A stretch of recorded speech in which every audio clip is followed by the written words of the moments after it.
இப்போ நம்ம அரைச்சி விட்ட ரசம் செய்ய தேவையான பொருட்களை பார்க்கலாம்.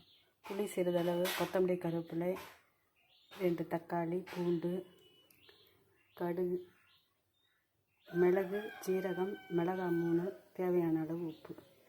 இது எல்லாத்தையும் மிக்ஸி ஜாரில் போட்டு அரைக்கவும்.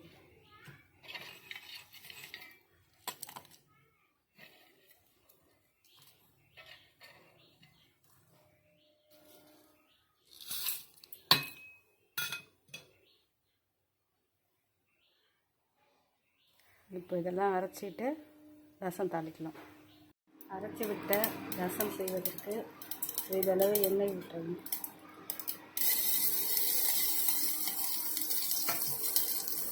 இதில் கடுகை சேர்க்கணும், வெந்தயத்தை சேர்க்கணும், பெருங்காயத்தை சேர்க்கணும்,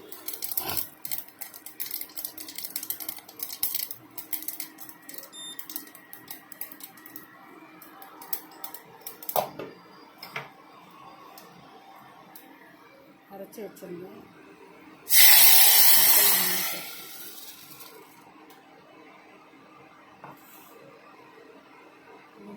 கொத்தமல்லி, கருவேப்பிலை தழை போட்டு கொதித்தவுடன் இறக்கணும்.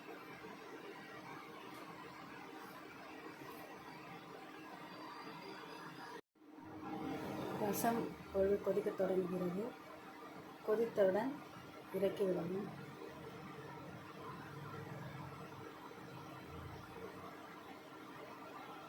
நல்ல வாசனையான அரைச்சி விட்ட சுவையான ரசம்.